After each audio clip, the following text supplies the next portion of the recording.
황보선의 출발 새 아침 3부 시작합니다. 고 박원순 전 서울시장의 성추행 의혹 사건 조사해온 국가인권위원회가 어제 결론 내고 밝혔죠. 직권조사 5개월 걸렸습니다. 박 전 시장의 성적 언동 행위들 성희롱에 해당한다 이렇게 밝혔습니다. 자, 관련 소식을 김혜정 한국성폭력 상담소 부소장 연결해서 자세히 알아보겠습니다. 김 부소장님 연결돼 있습니까? 네, 지금 전화 연결 상태가 좋지 않습니다. 지금 전화 끊긴 것 같습니다. 다시 한번 좀 연결 시도하겠습니다. 네. 방금 말씀드린 것처럼 어제 고 박원순 전 서울시장 성추행 의혹 사건 이제 조사하는데 5개월 걸렸는데요. 자, 이 관련해서 김혜정 한국 성폭력 상담소 부소장 전화로 연결해서 좀 얘기 나눠보겠습니다. 안녕하십니까? 안녕하세요. 예. 자, 먼저요. 어제 그 결론, 이제 박 전 시장의 성적 언동, 성희롱에 해당한다 결론 냈는데 이 결론 어떻게 받아들이십니까? 네, 국가인권위원회가 이것을 성희롱이다라는 결론 냈습니다. 예. 성적 언동이라고 하는 게 있었고요. 예. 그리고 이것은 어떻게 보면 대상자가 사망을 했기 때문에 피해자 진술만이 아니고 다른 그 관련된 자료가 있을 때만 엄격하게 봤다라고 인권위가 말했거든요. 예. 그래서 직장 내에 업무 관련인데 이제 부당하게 성적 굴욕감을 주는 행위로서의 성적 언동이 있었는가 했을 때 그것이 맞다라는 판단을 내린 겁니다. 예, 그렇군요. 어제 기자회견을 하지 않았습니까? 그 피해자 지원 단체가. 네. 그 자리에 피해자도 같이 동석해 있었나요? 아니요, 오시지는 못했고요. 예. 국가인권위원회의 그 위원들에게 피해자가 보냈던 탄원서가 있었는데요. 그것을 예. 저희가 대신 읽었습니다. 그래서 그 자리에서 피해자가 진실된 어떤 일상으로 돌아갈 수 있도록 예. 희망을 마지막으로 걸고 있다. 그런 메시지를 주셔서 그것을 저희가 대신 읽었습니다. 네, 그러셨군요. 자, 피해자가 극심한 2차 가해에 시달렸다 이렇게 들었습니다. 이런 설명 좀 해주세요. 네, 피해자는 어떻게 보면 평범한 어떤 공무원이었거든요. 예. 그러다가 이제 오랫동안 정신적 스트레스라든지 다른 피해가 이어지면서 이걸 고소를 결심한 어떤 직장의 한 사람인데요. 예. 이분이 어떤 평소 사진이 무엇이었는지, 이름이 뭐였는지 이런 것들이 지금 다 어떤 공개적으로 인터넷에 올라와 있는 상황입니다. 그래서 이거를 본인이 직접 그리고 가족들이 나서서 일일이 찾고 예. 지우고 네네. 이런 것들 밤을 새워서 하신다든지 이런 일들이 존재하고요. 예. 이것은 이 사건에 대한 어떤 피해자 보호나 조사 이런 것들이 처음부터 제대로 이루어지지 못했던 과정 때문에 생겨났다고 그렇게 저희는 봤습니다. 그 2차 가해 원인 중에 하나로 그 경찰의 모호한 수사 결과 발표 이것도 작용을 했다 이런 얘기가 있습니다. 네, 경찰 수사 자체가 그냥 2차 피해인 건 아니지만 경찰이 모호하게 이야기하면 바로 이제 서울시 전 비서실장이라든지 이런 분들이 허위다. 허위로 피해자가 이제 애초부터 주장한 거다라고 하는 이야기를 바로 하시는 거거든요. 예. 그러나 수사 결과에서의 공소권 없음이라든지 증거가 불충분했다라고 하는 것과 피해자가 이것을 무고한 것이다라는 건 완전히 다른 이야기입니다. 그런데 그것이 뒤섞여서 이제 올라온다든지 하면 또 다른 이제 피해자한테 공격이 정당화되는 면이 있기 때문에 그런 호소들을 피해자가 또 하게 되었고요. 예. 자, 서울시가 자체적으로 그 진상규명조사단 구성하자고 했었는데 인권위 이제 별도의 그 진상조사 이게 필요하다고 보시는 이유는 뭡니까? 네, 그건 2020년에 7월 13일에 처음으로 피해자에 긴재한다. 이 사건 피해가 있습니다. 이런 기자회견을 저희가 했었습니다. 그로부터 2일 후에 서울시가 이제 입장을 발표했었는데요. 서울시는 일단 피해자라고도 이 직원을 부르지 않고 피해 호소를 한 직원 이렇게 부르면서 피해자는 좀 아닌 것 같은데라고 어떤 피해자 보호 조치라든지 이런 거에서 한 발 물러선 이런 모습을 보였음에도 조사를 한다고 하는 게 과연 잘 이루어질 것인가 하는 그런 믿음이 좀 부족했던 점이 있고요. 또 하나는 이제 인권위도 51명의 어떤 직원들을 조사를 하셨는데 이런 조사가 그 서울시 내에서 이루어질 경우에는 마음 편하게 독립적인 진술을 하기 어려워지는 그런 상황을 우려를 했습니다. 아, 그러셨군요. 자, 피해자 측이 인권위에 요청한 조사해달라고 한 항목이 8가지였습니다. 방조 네. 의혹, 고소 사실, 누설 경위 등이 여러 있었는데 이 중에 대부분 다 해소됐다 이렇게 볼 수 있습니까? 아니면 많이 남아 있습니까?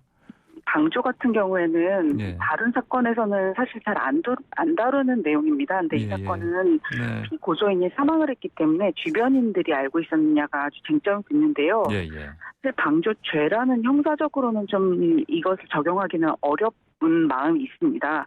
그러나 이제 어떤 이 노동을 보고도 다른 사람들이 문제의식이 없었다라고 하는 것은 이제 성인지 감수성이 없었다. 이렇게만 이야기했는데 조금 더 어떤 책임성 논의가 있을 필요는 있다는 생각은 들고요. 고소사실 누설 경위 같은 경우에는 검찰이 또 좀 상세하게 밝힌 것이 있기 때문에 이번 인권위에서는 빠졌다고 이렇게 보였습니다. 최근에 법원이요. 박 전 시장의 성추행 의혹을 인정을 했습니다. 그렇죠? 이 법원 판단이 그럼 국가인권위 판단에 영향을 좀 줬다 이렇게 보십니까? 그거는 저희가 알 수 없는 부분인데요. 그러면 이제 피해자가 어떤 일을 실제로 겪었고 4년 동안에 어떤 일들이 있었던 어떤 여러 파편들이 여러 소송과 어떤 사건들에서 드러나는 거거든요. 이것에 대해서 나름 각각의 국가기관이 그 자료들을 읽고 판단하고 이런 일이 있었구나라고 하는 것을 표명하게 되는 여러 흔적들이 지금 나오고 있는 것 같아요.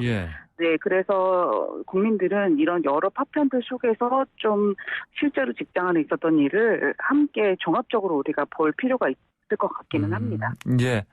자, 그리고요, 이제 박 전 시장의 성추행 혐의 이 피소 사실 유출 의혹 관련해서 이제 남인순 의원 그리고 김영순 전 한국여성단체연합 상임 대표 수사가 지금 진행 중인데 이 수사 통해서 좀 명확하게 뭔가 좀 나왔으면 좋겠습니까? 어떻게 보십니까?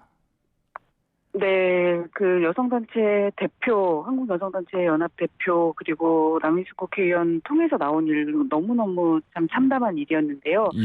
명예훼손이라든지 업무방해에 해당할지는 형사적으로 어떤 법조를 적용할 수 있을지는 좀 잘 모르겠긴 합니다. 그러나 피해자와 피해자 가족들은 어떤 피해자가 지원을 요청했던 것이 가해자에게 그대로 전달되는 문제가 피해자에게 굉장히 치명적인 일이기 때문에 좀 제대로 밝혀지고 좀 책임이 따르기를 좀 많이 원하고 계십니다. 그렇군요. 자, 경찰이 박 전 시장의 휴대전화 포렌식까지 했는데 일부에서는 왜 피해자의 전화 저장 내용은 왜 밝히지 못하나 이렇게 궁금해하는 분들도 있습니다. 어떻게 봐야 되겠습니까? 네, 피해자는 4년 동안에 썼던 핸드폰이 한 3개 정도가 있는데 모두 이제 경찰이라든가 인권위에 다 제출을 했고요. 피해자 핸드폰은 포렌식을 그 단계에서 이미 좀 했었습니다. 이것을 국민들에게 다 일일이 보여야 하는가? 이것은 우리 사회가 어떤 사회적 조사 같은 거를 통해야지 어떤 공인된 이후 결과가 이어지기 때문에 그 과정을 최선을 다해서 하고 있습니다. 알겠습니다. 오늘 말씀 여기까지 듣겠습니다. 감사합니다. 네, 고맙습니다. 지금까지 김혜정 한국성폭력상담소 부소장이었습니다. 다양한 우리 사회, 정치, 경제 이슈 전반적으로 초선 의원들의 시각으로 살펴보는 초선 열전 시간입니다. 오늘도 코로나19 방역 때문에 전화 토론으로 두 분 만나보겠습니다. 허은하 국민의힘 의원 연결돼 있습니다. 안녕하십니까? 네, 안녕하세요. 국민의힘 허은하입니다. 장경태 더불어민주당 의원도 좀 나와 계시죠? 네, 안녕하세요. 장경태입니다. 안녕하십니까? 자, 먼저 어제 청문회 얘기부터 좀 해볼까요? 박범계 법무장관 후보자 인사청문회요. 결국은 청문 보고서 채택 불발됐습니다. 여러 가지 재산 신고 누락이라든지 논점, 쟁점 많았는데 어제 청문회 상황 어떻게 자정 전에 끝났어요. 어떻게 보셨습니까? 먼저 장경태 의원도 말씀해 주십시오. 네, 어차피 불발 대결하고 봤는데요. 답정너 청문회, 맹탕 청문회를 보셨을 겁니다. 억지 주장만 난무했고요. 의혹만 제기하고 또 근거와 이유가 좀 있었으면 했습니다. 박범계 후보 같은 경우는 법조인이죠. 판사 출신의 법사위 간사, 사법개혁 간사, 민정 또 법무비서관을 지내서 전문성과 정책 능력, 또 법무 행정 능력까지 두루 겸비했는데요. 예를 들면 두 부모님, 아버지, 어머님이 1급 장애인으로 또 5남매를 키워내셨고 구타를 당한 친구 위에 나섰다가 고등학교 그만두고 검정고시를 통해서 대학에 진학하고 또 판사가 되었던 그런 인생 스토리나 어떤 가치관 혹은 신념 또 어떤 행정 능력 정책 비전 검증 이런 것들을 좀 우선적으로 해주셨으면 좋겠는데 예. 사실 있지도 않은 의혹들 혹은 좀 무리한 떼쓰기식의 의혹 제기 이런 것들은 좀 지양했으면 좋겠습니다. 이제. 네, 자 그러면 허연아 국민의힘님께서는 어떻게 해보셨습니까? 네. 다른 장면을 본 것 같다는 생각이 좀 드는데 예. 저는 좀 정의와의 싸움이 일어나는 전쟁터 같았다라는 생각이 들었습니다. 그 법치주의 국가에서 법무부가 가지는 상징성은 그 무엇보다 중요합니다. 하지만 우리나라는 2019년도 8월에 조국 전 장관을 내정한 이후부터 법무부 위상과 법치의 근간이 흔들리고 있는 것이 아닌가 하는 생각이 들고요. 불의와 싸워야 하는 법무부 장관들이었지만 조국 전 장관은 국민과 싸웠고요. 추미애 장관은 윤석열 총장과 싸웠습니다. 예. 그런데 여기에 박범계 후보까지 장관이 된다면 이번에는 법무부 장관이 정의와 싸우게 되지 않나라는 생각이 들어서 좀 걱정이 됐습니다. 왜냐하면 이 모든 피해는 고스란히 국민께 돌아오고 말 것이기 때문입니다. 예. 자, 그러면, 결론적으로 이제, 장경태 의원께서는 이제 박범계 후보자, 그동안의 인생 스토리, 그 다음에 전문성, 경험, 장점, 여러 가지 것들을 봤을 때 적합하다, 이런 판단하시는 것 같고요. 허 의원님께서는, 사실, 아까 말씀하신 것처럼 정의와 싸우는 전쟁터였을 정도로 사실, 박 후보자는 적격이 아니다. 이렇게 결론 내리신 것 같습니다. 자, 그러면 그 야당은 24일에 이렇게 또 기사에 나오던데 제목이 셀프 청문회 또는 리허설 이렇게 표현하는데 그거 하지 않았습니까? 근데 여당이 거부한 증인들 다 나왔는데 어땠습니까? 근데 결정적인 한 방은 없었다. 이런 얘기도 있습니다. 먼저 그럼 허인아 의원님 말씀해 주십시오. 예, 네, 오죽했으면 네네. 셀프 청문회까지 열었는지를 좀 생각해 주셨으면 좋겠습니다. 왜 그랬나? 그 박범계 후보자가 떳떳했다면 그 야당이 요구한 증인과 참고인들을 수용했을 거잖아요. 예. 예, 그런데 단 한 명도 수용하지 않았죠. 네. 그래서 야당의 그 단독 청문회를 진행한 겁니다. 또 결정적 한 방이 없다고들 하시는데 저는 이런 말이 나오는 것 자체가 청문회가 무력화됐다고 생각을 합니다. 예. 이미 문재인 정부는 국회 동의 없이 국무위원 26명을 임명을 했고 이번에 박범계 후보자는 27번째가 되지 않을까라는 생각이 드는데요. 이게 박 후보자가 이미 나와 있는 의혹만으로도 사실 국회 청문회 대상이 아닌 검찰 수사의 대상입니다. 저희 셀프 청문회에 나온 두 분의 증인이 계신데 한 분은 박범계 후보자에게 폭행을 당했다고 주장하는 사시존치 모임의 이종배 대표이시고요. 한 분은 박 후보자에게 공천헌금을 강요받았다고 주장하는 김소연 전 대전 시의원입니다. 이분들의 증언에 따르면 법무부 장관 후보자를 향해서 제기된 의혹 자체가 너무 파렴치한 것들입니다. 정치인이자 법무부 장관 후보자로서 이런 의혹들을 해소하지 않고 장관이 된다는 것은 그 자체로도 너무 수치스러운 일이 아닌가 하는 생각이 듭니다. 장경태 의원께서는 방금 허인아 의원이 그랬습니다. 증인들을 당연히 채택했어야 한다. 그리고 박 후보자는 수사 대상이다. 이렇게 얘기를 했습니다. 규정했습니다. 일단 다들 많은 국민들께서 보셨을 텐데요. 예. 결정적인 스모킹건도 없었고 또 이 리허설 야당이 했던 이 리허설 과정에서 여러 가지 학예회 수준의 의혹 제기였다고 봅니다. 예를 들면 인사청문회 증인 채택은 수사 중 사건이나 재판 중인 사건에 영향을 주지 않는 것이 원칙인데요. 국민의힘이 요구한 증인이라는 게 대부분 다 가족이거나 또 고소고발로 수사 재판 중인 사람들이었거든요. 이런 상황에서 사실 증인 채택을 저희가 합의할 수 있는 상황이 아니었고요. 개인 신상이나 가족사 이런 것들에 대한 이 무차별적 공격은 당연히 용인할 수도 없었습니다. 예를 들면 사시존치 모임 의혹 관련돼서도 증인이라고 참석했던 분조차 그 자리에 있지 않았었고요. 이 부분 또 수사 중인 상황입니다. 또 이 전 시의원 출신 이분이 오셨는데 이미 대법원 재항고 기각까지 3심 모두 거친 상황이었습니다. 그런 상황에서 또 이미 국민의힘의 당원협의회 당원협의회 위원장 출신 아닙니까, 현재? 뭐, 얼마 전에 좀 낙마하긴 했습니다만, 이미, 국민의힘의 총선 후보로 출마하셨던 분을 증인이라고 데리고 와서 셀프 청문회를 개최하고 있는 것 자체가 결국 이 국회는 이 대통령의 인사권을 행사하는 곳이 아니고요. 여러 가지 의혹 제기를 통해서 국민들께 낱낱이 소상히 보고를 드리는 자리여야 하는데 저희도 야당과 소수당 안 해봤습니까? 근데 전 정권의 장관들 얼마나 많이 낙마했었습니까? 이런 부분에 대해서 국민의힘이 좀 인사청문회 본질을 좀 더 잘 이해하고 진행하셨으면 좋겠습니다. 예, 자, 어제 청문회장에서 막판에 김학의 전 차관 출금, 이 사건 관련해서 자, 이 사건을 이제 공수처로 이첩해야 하지 않느냐, 뭐 이런 의견이 나왔고요. 여당에서는 그런 의견을 냈고, 야당은 왜 하필 김학의 사건만 그런지 진위가 의심스럽다, 이렇게 얘기했습니다. 어떻게들 보십니까? 먼저, 이거는 장경태 의원께서 먼저 말씀해 주십시오. 일단 김학의 사건은 뭐 여러 가지 이 법적인 절차에 대한 논쟁이 있긴 한데요. 예. 어찌되었건 이 또 검찰 출신에 대해서 무검 유죄, 유검 무죄란 말이 있습니다.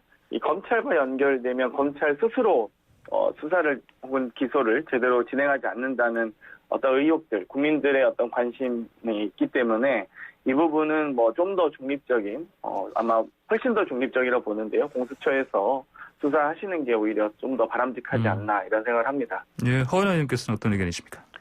언제까지 피하기만 하려고 하는지는 잘 모르겠습니다. 그 순서는 그냥 법치주의의 절차에 따르기만 하면 되지 않을까라는 생각이 듭니다. 그 무슨 말씀이시죠? 좀 풀어서 말씀해 주십시오. 네, 기본적으로 뭐 공수처 자체 여러 가지, 그러니까 저는 어떤 절차적인 핑계보다는 어떤 것으로 포장을 하려고 하느냐라는 생각이 좀 더 많이 들고요. 이 여러 가지 사기범들과의 인연이 깊은지는 모르겠지만 더 이상은 꼬리자리기라던가 그런 부분은 하지 말아야 되지 않을까라는 생각이 듭니다. 예, 자, 어제 이용구 법무부 차관 택시기사 폭행 수사 무마 의혹 관련 얘기도 나왔는데, 경찰이 관련 경찰 직위 해제했고 진상조사단을 꾸렸습니다. 근데 여기에 대해서 이제 정의당이 이거 너무 늦은 호들갑이다, 이렇게 평가했습니다. 동의들 하십니까? 네. 예, 허은하 의원 말씀하십시오. 예. 뭐든지 지금 요즘 보면은 부끄러움은 국민의 몫입니다. 법치국가의 법무부 장관과 차관이 둘 다 폭행 사건으로 고소당하는 것은 해외 토픽감이 아닐까 하는 생각이 좀 들고요. 예. 또 우리 국민들은 아직 세계적인 메가시티인 서울하고 부산시장 둘 다 성폭행으로 물러난 것에 대한 충격이 가시지 않았다고 보는데, 법무부의 1, 2인자가 폭행 사건으로 조사를 받는다면 이게 또 웬 망신인지 좀 정말 부끄럽고요. 법무부의 장차관이 사회정의를 위해서 조직폭력배와 시비라도 붙은 거라면 정말 박수를 치겠습니다. 그런데 장관은 고시를 준비하던 청년을 폭행을 했고 차관은 택시기사를 폭행했습니다. 그러니까 우리 사회의 절대 갑이라고 하죠. 갑의 지위를 가진 사람들이 보호해야 할 을을 폭행한 것이기 때문에 이게 말씀하시는 문재인 보유국의 실상인지 정말 묻고 싶고요. 특히 이용구 차관 사건은 본인뿐만이 아니라 이 사건에 연계된 경찰과 모든 관계 인사들까지도 철저히 수사를 해야 하는 것이 아닌가 하는 생각이 듭니다. 네, 장경태 의원님은요? 일단 공직자 신분이 아닌 민간인 변호사 시절에 일어난 사건인데요. 만약 봐주기 의혹이 있다, 국민의힘이 주장하는 바대로 그렇다면 검찰이나 판사 출신의 전관이유가 작동했을 수는 있습니다. 하지만 그게 사실이 아닌 것으로 일단 밝혀지기로 예상이 되고요.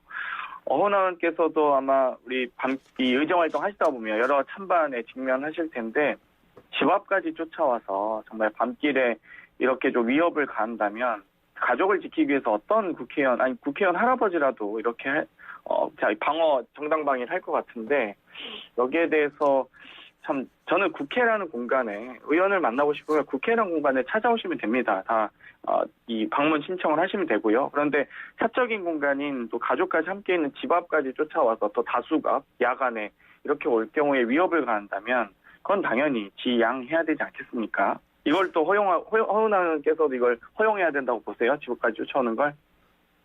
답을 주십시오. 택시기사가 댁을 모셔다 드리는 상황은 어떻게 설명을 하실 건지 궁금합니다. 아니, 택시기사님과 뭐 언쟁이 붙어서 이 부분에 대해서는 뭐 이 기사님과 아마 이용우 당시 변호사가 잘 상의하고 합의하는 게 가장 우선이겠죠. 그 이후에 또 만약 이 문제가 발생하거나 문제 제기가 있다면 거기에 대해서 이 경찰이 수사하면 될 텐데 여기에 대해서 어찌되고 원만하게 일단 합의한 것으로 보이지 않습니까?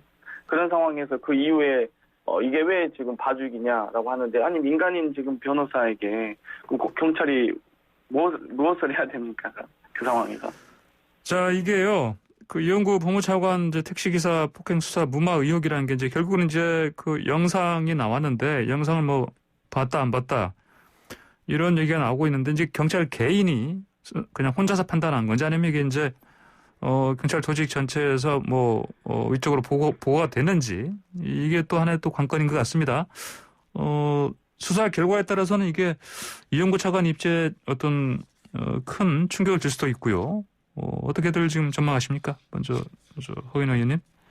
네, 저도 장경태 의원님 말씀대로 긍정적으로 좀 보고 싶습니다. 그런데 사실이 그렇지 않아서 참 안타깝고요. 경찰은 애초 블랙박스 영상이 없고 택시기사가 처벌을 원하지 않아서 반의사불법죄인 현법상 폭행 혐의를 적용해서 사건을 내사 상태로 종결했다고 밝혔습니다. 예. 그러나 그 운전 중의 폭행은 특정 범죄 가중처벌법상 그 폭행에 하잖아요. 그래서 피해자가 처벌을 원하지 않아도 처벌됩니다. 그리고 블랙박스 영상의 2차관이 택시기사의 멱살을 잡는 장면이 남아있다고 하는데 그렇다면 수사기관이 정식 입건해서 차가 운행 중인지 아닌지 정밀히 조사해서 유무죄를 가렸어야 합니다. 근데 담당 수사관이 영상을 보고도 못 본 것으로 했다면 그 자체가 위법 아니겠습니까? 그러니까 현행범을 그 조사도 하지 않고 기과시를 시키고 또 사건을 그냥 종결시키는 것은 일개 수사관 차원에서 할 수 없는 것이 아니겠습니까? 분명 윗선이 있다라고 보이고요. 예. 이날 이용구 차관이 누구와 통화했는지 또 이후에 어떤 조치가 있었는지 철저한 규명이 좀 필요하다고 생각합니다. 그렇지 않다면 수사권 조정으로 그 경찰이 넘겨받은 수사 종결권에 대한 의무는 걷잡을 수 없이 커질 것 같고 또 경찰에 대한 국민적 불신도 깊어지게 될 것이라고 생각합니다. 장경태 의원께서는 어떻게 생각하십니까? 윗선까지 보고가 됐을 가능성이 높다라는 허은하 의원의 사실 많은 우리가 일상생활 속에서 음주 후에 택시기사와의 언쟁 이런 부분들이 있어 왔습니다. 근데 이 부분이 사실 조직적으로 이 경찰청까지 보고가 돼서 은폐하려고 했다라고 하는 것 자체가 너무 지나친 소설이고요. 오히려 보통 이런 일상적 사건인 경우 담당 수사관이 판단해서 영상이나 혹은 이런 진술들을 듣고 보통 일선 담당 형사가 정리하는 것이 일관된 소위 수사 원칙입니다. 그렇기 때문에 여기에 대해서 당연히 폭행죄 적용하신 건 잘하신 것 같고요. 폭행이 있었다면 당연히 폭행죄를 적용해야 되고요. 그 이후에 혹은 만약 정말 운전 중에 발생했다라고 한다면 그 근거를 제시하시면 되겠죠. 근데 그 근거가 아직 지금 수사 중이기 때문에 아마 좀 더 확인해봐야 될 것 같습니다. 예, 자 이번에는 코로나 피해 보상 관련해서 얘기를 나눠보겠습니다. 그 여당 내에서는 지금 대권 이른바 잠룡들, 수자들 설전이 뜨거운데 대리전 양상까지 좀 보이고 있습니다. 이른바 이낙연계, 정세균계 일컬어지는 두 의원. 정성호 의원하고 이원학 의원이죠.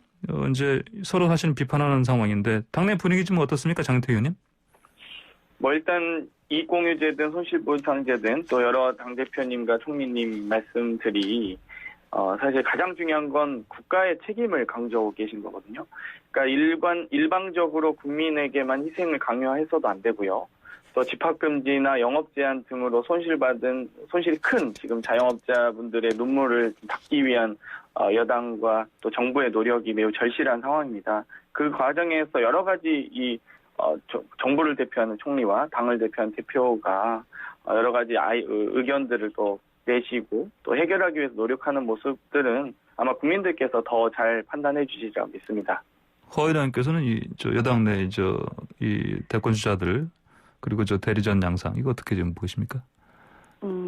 다들 예상하시듯이 그 문재인 대통령의 레임덕이 가속화되고 있는 방증이 아닐까 하는 생각이 들고요.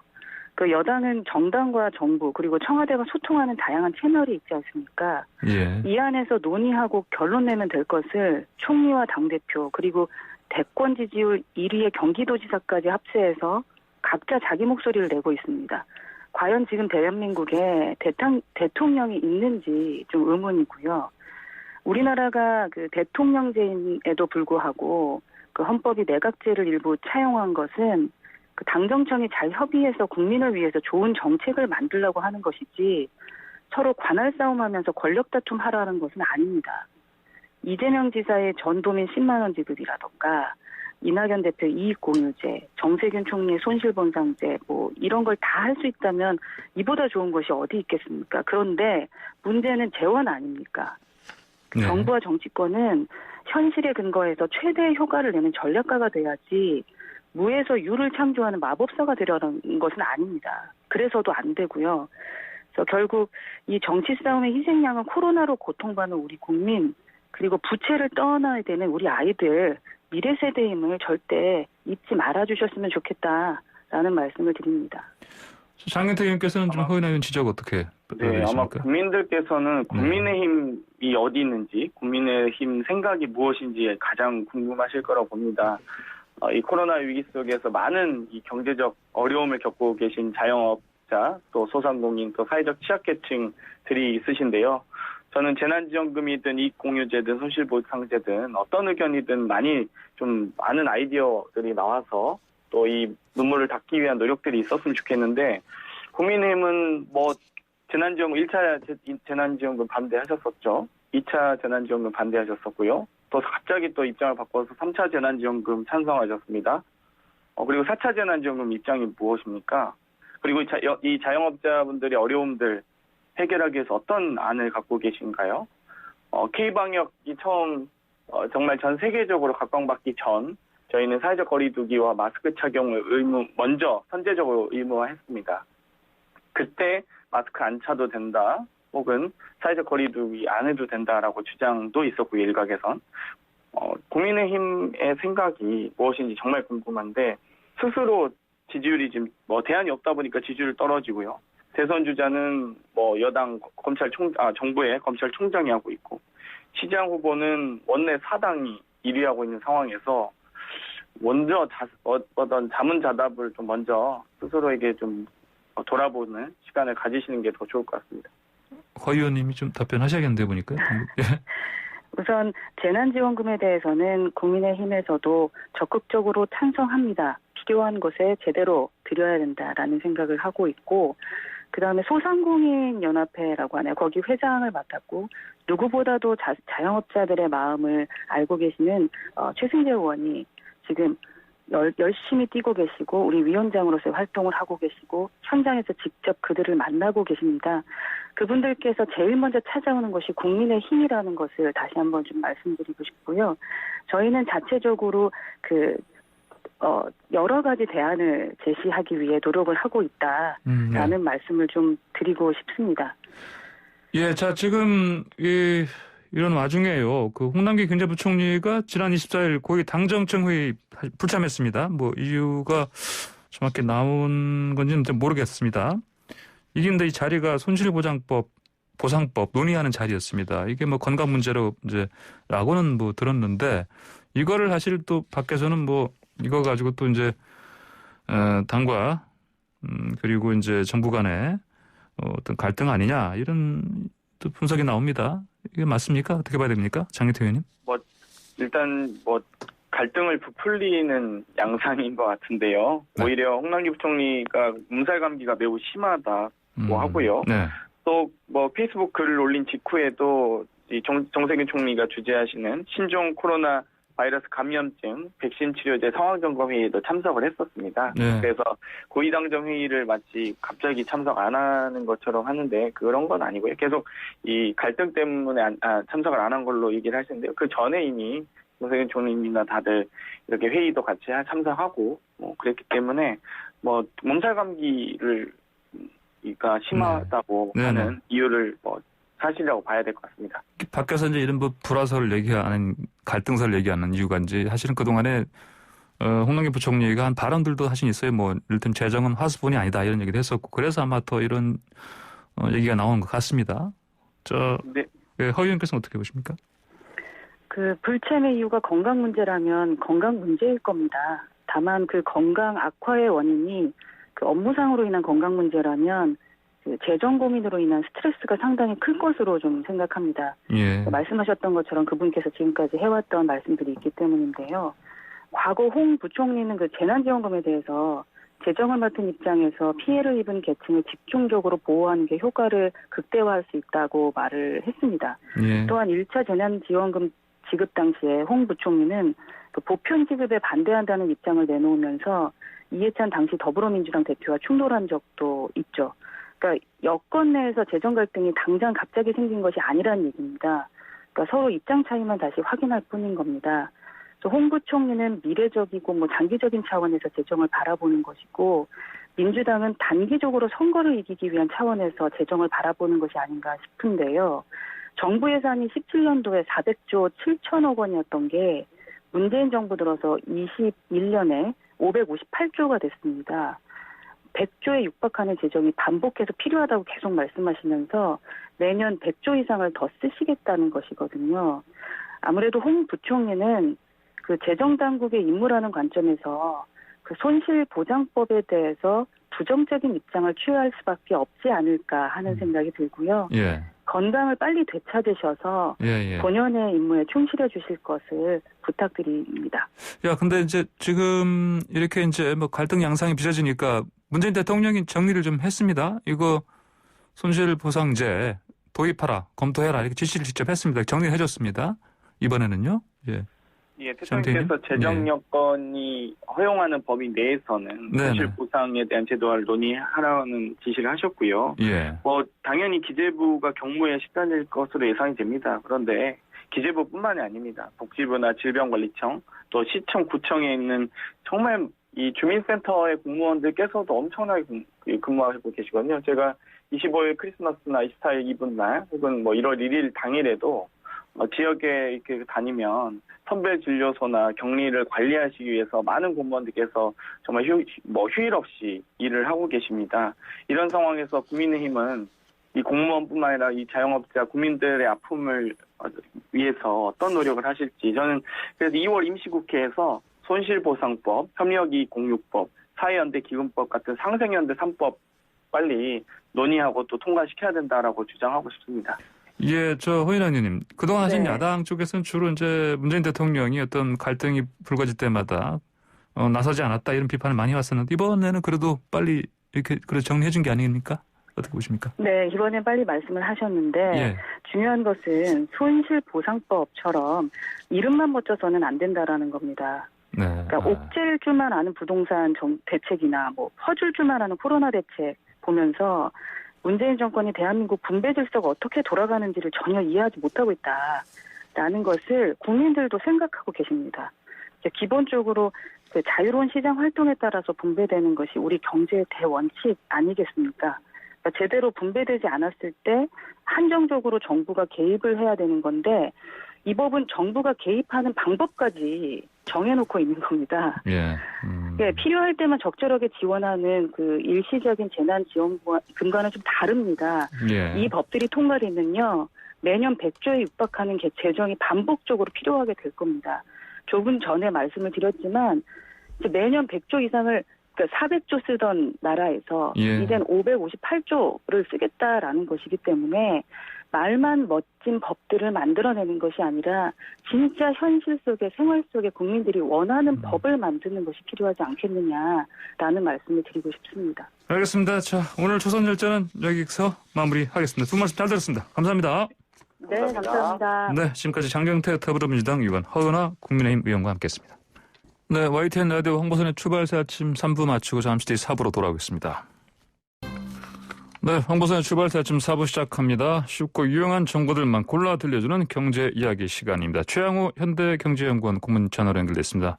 최고문님 안녕하십니까? 네, 안녕하십니까. 최양호입니다. 예, 먼저 아까 8시에 발표됐죠. 40분 전이네요, 벌써. 그렇죠. 2020년 작년도 4분기 경제 성장률 그리고 지난해 한 해 또 그 성장률 나왔는데 보니까 역성장이네요, 보니까요.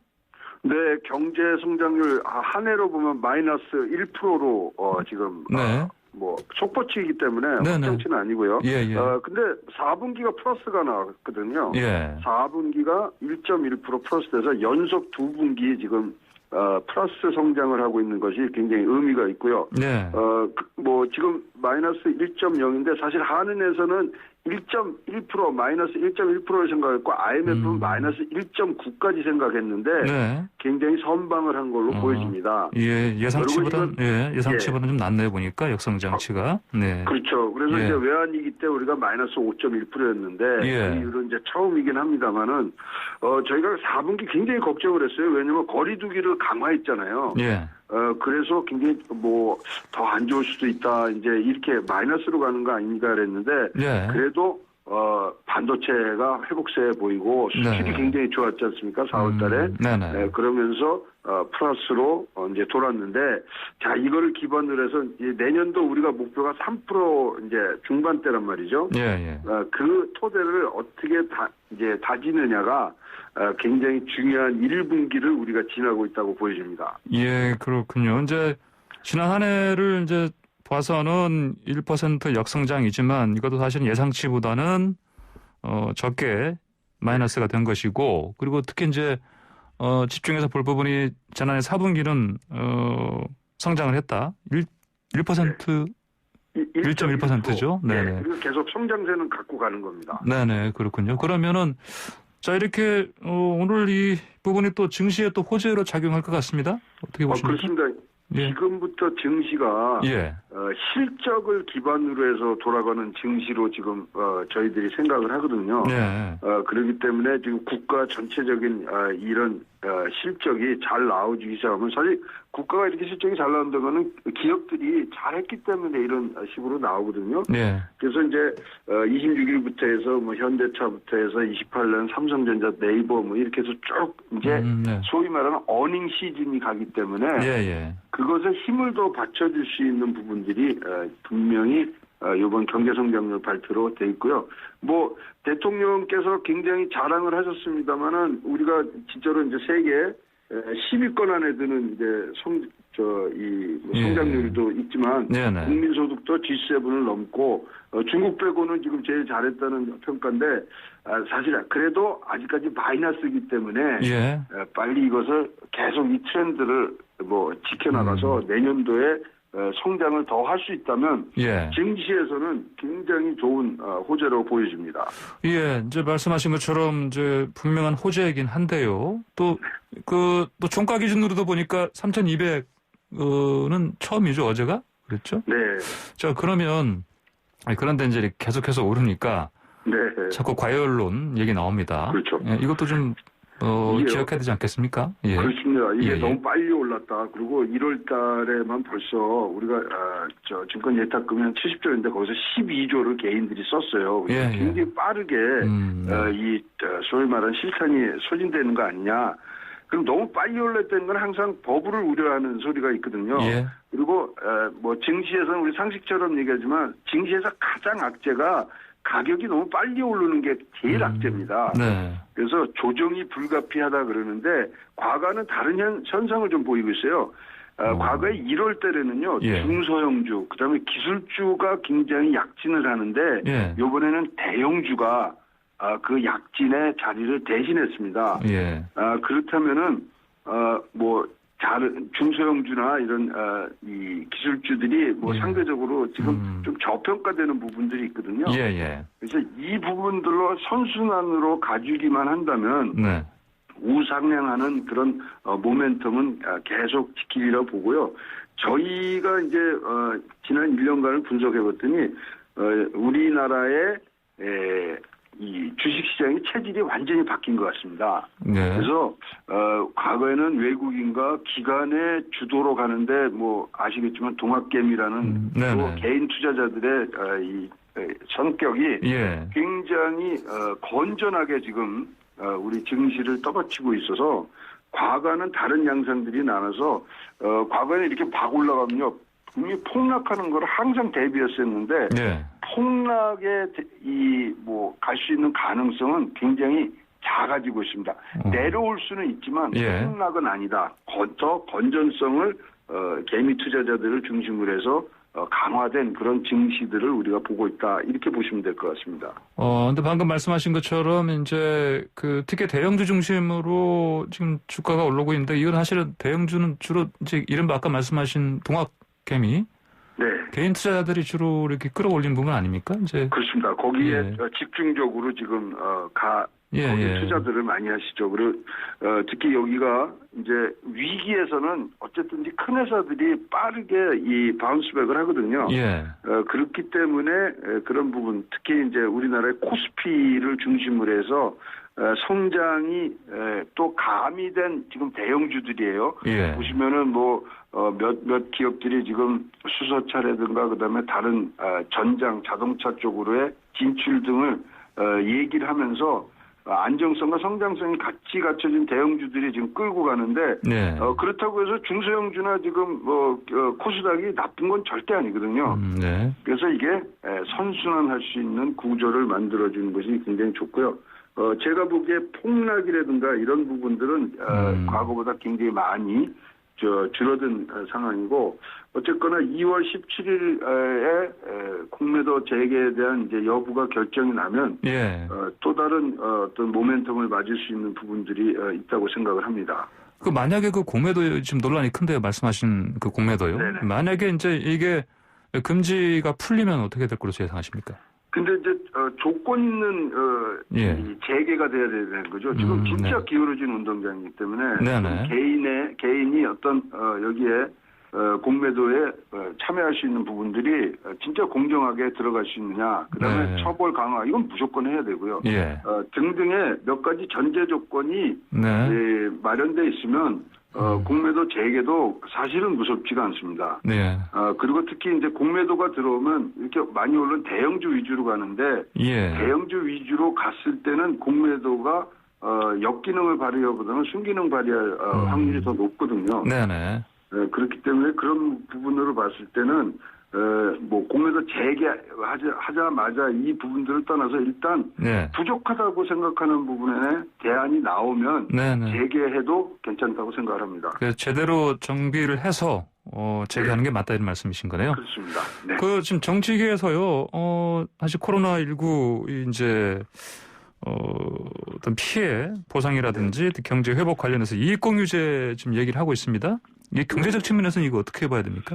이거 재원을 어떻게 해야 되는지 지금 저는 가장 궁금합니다. 이거 사실 굉장히 많은 돈이 들고 그다음에 보면은 이익을 공유한다는 거 과거에도 많이 우리가 얘기를 했지 않습니까? 근데 이익이라는 게 사실 같은 일을 했을 때 그 이익을 나눠 갖는 게 이익 공유제거든요. 근데 지금은 한쪽에서만 잘했는데 그것을 다시 갖고 오는 부분들이 생겨서 자, 그럼 그 이익을 어떻게 추정을 할 것이냐? 회사가 진짜 생산성을 높여서 한 거냐?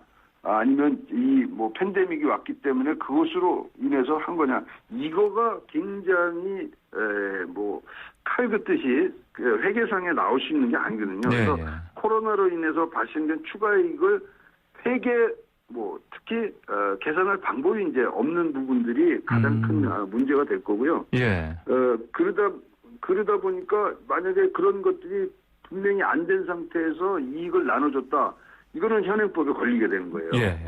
왜냐하면 주주와 거기에 그 기업에 일하는 근로자들이 가져야 될 그런 이익들을 사실 외부로 내는 배임 형태거든요. 그런데 그런 것까지 조금 치밀하게 생각해야 되는 부분들이 지금 발생하고 있습니다. 알겠습니다. 최고문님 오늘 말씀 여기까지 듣겠습니다. 감사합니다. 네, 감사합니다. 지금까지 최양우 현대경제연구원 고문이었습니다. 매일 아침 스포츠의 매력을 짧고 굵게 전해주는 코너 스포츠가 얼마나 좋은지 YTN 스포츠부 조은지 기자 전화 연결됐습니다. 안녕하십니까? 안녕하세요. 어제 야구 팬들 깜짝 놀랄 만한 소식이 있었죠. SK 와이번스 야구단이 신세계그룹 이마트에 전격 매각된다는 내용입니다. 오후 4시쯤에 온라인에 단독 해가지고 보도가 나왔는데 양쪽 그룹 모두 애써 숨기지 않았고요. 신세계는 SK텔레콤과 프로야구를 비롯해 한국 스포츠 발전 방향에 대해 협의를 진행하고 있다. 이렇게 입장을 냈고요. SK텔레콤도 토시까지 똑같은 공식 입장을 내놨습니다. 이르면 오늘 양해 각서를 체결을 합니다. 예, 미리 준비하는 공식 입장입니다. 분명히 그렇죠. 그러면 양해 각서 체결하면 진짜 말씀하신 것처럼 서로 최종 계약서 도장만 찍으면 되는 상태까지 왔나요? 근데 그렇죠. SK야구단은 전혀 몰랐다는 얘기 들려요? 네, 그게 참 포인트인데요. SK 와이번스도 기사를 보고 소식을 접했다고 합니다. 처음 나온 그 보도도 사실은 스포츠가 아닌 산업부 기자가 쓴 기사였거든요. 그러니까 스포츠단 차원이 아니라 그룹 오너 차원에서 이루어진 일이라서 구단은 조금 당황하고 혼란에 좀 빠진 모습입니다. 속된 말로 말씀하세요? 네, SK 같은 경우는 최근 사장과 단장, 감독을 교체하면서 재도약하겠다 강한 의혹을 드러냈고 FA 최주환 선수도 영입을 하는 등 굵직한 행보가 돋보였거든요. 이미 몇몇 선수들은 제주도에 가서 자율적으로 훈련을 시작을 했는데 갑작스러운 매각 소식에 많이들 불안해하고 있다고 합니다. 김원영 신인 감독을 비롯한 사무국 직원이나 선수단 구성은 아마 고스란히 이어받지 않을까 싶긴 한데요. 세부 계약 내용까지 지켜봐야 될 것 같습니다. 구단이 이렇게 매각되는 거는 2001년 해태 타이거즈가 기아 타이거즈로 인수된 이후 20년 만의 일입니다. 예, 그러니까 조 기자도 깜짝 놀랐겠습니다. 이거 소식 듣고 보니까 이게 우리 기자들 속된 말로 보통 이제 물 먹었다고 하는데 스포츠 기자가 쓴 것도 아니고 산업부에서 썼다고 하니.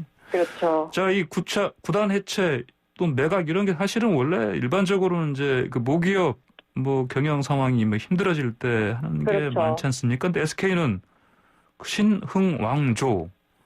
이런 말 있지 않습니까? 여기까지 구축했다는 팀인데 이거 왜 파는 거예요, 이게? 정확히는 SK가 팔겠다라고 내놨다기보다는 신세계 이마트가 너무 사고 싶어 했다. 이게 맞을 것 같습니다. 그래요? 신세계는 사실 프로야구 9구단, 10구단 창단할 때도 유력 후보로 꼽혔고 서울 히어로즈 인수 때도 이름이 나왔던 그런 기업입니다. 정용진 부회장이 일단 야구를 좋아한대요. 90년대 초반에 대개 친목 야구팀에서 3년간 투수로 직접 공을 뿌리기도 했다고 하고요. 신세계는 유통 공룡으로 불리죠. 이마트, 스타벅스랑 야구단 묶어서 2030 젊은 층과 접점을 만들 것 같고요. 지금이야 코로나19 특수 상황으로 관중 못 받지만 프로야구는 여성, 연인, 가족 단위 관람객도 많고 의지만 있다면 할 수 있는 사업도 굉장히 많잖아요. 그래서 팬들은 벌써 투수 교체 때 이마트 카트 타고 들어오는 거 아니냐 하면서 기대를 많이 하고 있더라고요. 반면 이제 SK 같은 경우는 야구는 어차피 인기 종목이라서 우리 아니어도 상관이 없다. 우리는 그룹의 방향성 또 사회적 가치에 기여한다. 이런 그룹의 취지에 맞게 비인기 아마추어 스포츠의 지원을 이어가겠다. 이런 방침입니다. 과거에 수영의 박태환 선수 유망주 때부터 오랫동안 지원했던 그런 사례가 대표적이고요. 프로축구 제주랑 프로농구 SK나이츠 운영은 변함없이 할 것 같고요. 사실 SK 최태원 회장은 2008년부터 대한핸드볼협회 회장 맡아서 벌써 3번째 연임 중입니다. 그 기간 동안 핸드볼 전용구장지었고 SK 핸드볼 리그 만들었고 남녀 실업팀까지 창단을 했어요. 그리고 여기에다가 빙상하고 펜싱 종목 지원도 계속 이어갈 거라고 하니까요. 스포츠랑 인연을 끊겠다 이런 건 아닙니다. 자 그러면 두 그룹 사인하면 올해 리그부터 바로 참여하는 거죠? 네, KBO 총회 승인 거쳐서 참여를 하게 될 겁니다. KBO 규약에 따라서 이제 인수하게 된 기업은 이전 구단의 기록과 역사를 모두 이어받습니다. SK 와이번스는 쌍방울 인수 형식으로 2000년에 창단을 해서 4번이나 우승을 했던 팀인데 특히 그 야신 김성근 감독과 김광현으로 기억되는 21세기 대표 명문 구단이죠. 스포츠와 다양한 즐길거리 스포테인먼트를 처음 도입했던 구단인데 그 이름은 이제 역사 속으로 사라지게 됩니다. 이마트 와이번스일지 신세계 와이번스일지 구단명은 아직 정해지지 않았고요. 인수 비용이 최대 2천억 원이라는 말까지 나오는데 그게 얼마일지도 관심을 끕니다. 알겠습니다. 오늘 말씀 잘 들었습니다. 감사합니다. 감사합니다. 지금까지 YTN 스포츠부 조은지 기자였습니다. 황보선의 출발사쯤 오늘 순서 마칠 시간 됐습니다. 청취자 9744님께서 매일 아침 출근길 방송 잘 듣고 있습니다. 라고 보내주셨습니다. 응원 메시지 감사드립니다. 문자 메시지로 참여해주신 많은 분들 계속해서 샵 0945번으로 응원 메시지 주시기 바랍니다. 저는 내일 다시 찾아뵙겠습니다. 감사합니다.